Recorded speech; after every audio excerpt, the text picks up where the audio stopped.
everyone. I'm Abby Morningstar, a registered dietitian here at Clemson Rural Health. Today we're going to be breaking down what is the nutrition food label and how do we read it.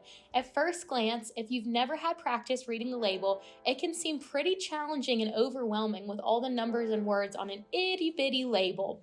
But we're going to teach you some tips and tricks and things to look out for that the next time you're in the grocery store, you might find it a little easier.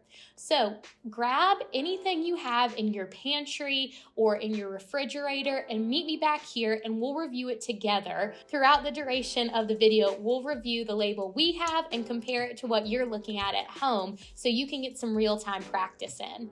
So as we look at that label, the first thing we want to look at is the serving size as well as the amount of servings per container or per box or whatever your label says.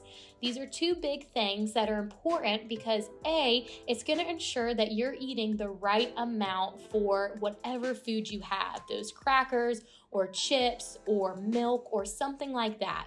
The second reason this is important is because the whole food label, all the information on there is reflective of the serving size. No, not the whole bag of Doritos. If only that was true. It's the serving size on the label that is reflective of all that information on there. So those are two big things to pay attention to.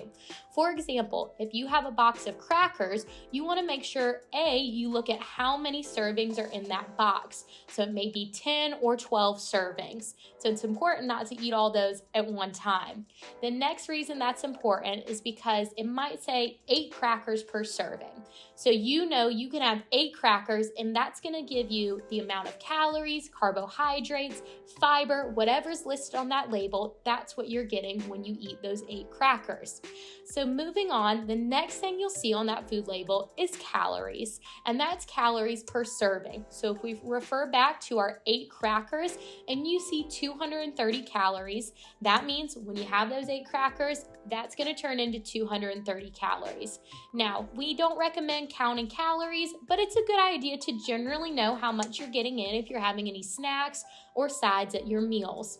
The things we really want to pay attention to are different categories to limit and be mindful of, as well as those categories to make sure we're getting as much of as possible. So we'll see the next section on the label are foods to limit. So this would be our fats, our cholesterol, and our sodium. Now we're gonna have a whole other video on high cholesterol foods, high sodium, low sodium foods, as well as different types of fat. So if you have questions on that, refer to our other videos.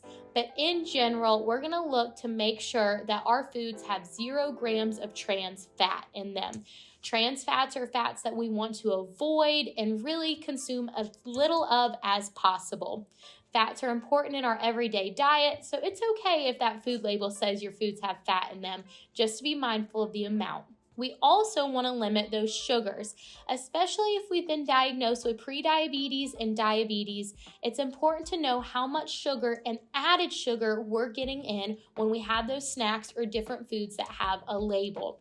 In general, if we're looking at the amount of added sugars, women should have no more than 25 grams of added sugar every day, and that's for the whole day, not just for one snack. And then men should have no more than 35 grams of added sugar throughout the whole entire day. So it's important to look at those labels and also be mindful of your serving size. Now, coming on down to foods that we want to get more of, or categories we want to get more of, starting with fiber. We'll have a whole video on fiber, but in short, fiber is a type of carbohydrate that we ingest that helps regulate our bowels, makes us feel fuller, longer, as well as helps regulate our blood sugar. You can find fiber in different whole grains, fruits, and vegetables, and nowadays you'll see a lot of different cereals or oatmeal fortified with fiber. Then we'll get into our vitamins and minerals that we want to get enough of. This could be vitamin D, calcium, iron, potassium, all those things that are good for us that you might find in snacks or that we need to look at on the label.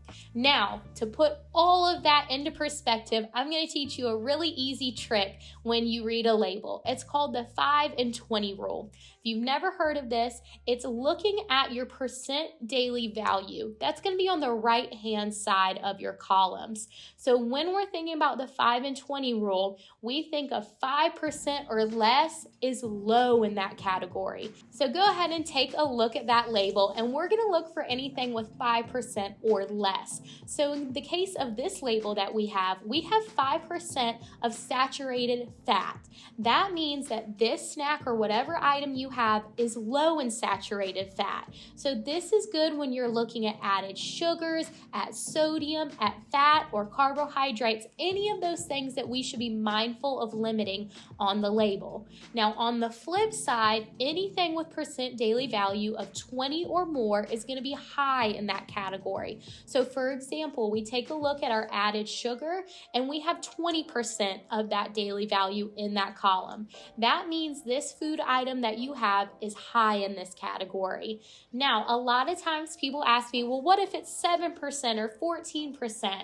Well, then you know if it's 7%, it's almost low in that category, but just to be a little bit more cognizant of what you're eating.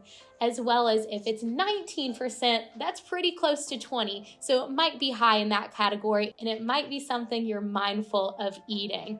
The 5 and 20 rule is easy and it's quick if you're in the grocery store and you need to take a glance at that food to see, hey, is this low in sugar or is it high in fiber? Remember the 5 and 20 rule and you'll have great success. We hope this video on label reading really broke down the key components that you need to be successful in the grocery store when it comes to picking up foods that you may not be familiar with. Remember, take it slow and remember that 5 and 20 rule, especially when you're in a hurry. If you have any questions about anything we talked about in this video, feel free to refer back to any of our other topics and we'll break it down. Thank you.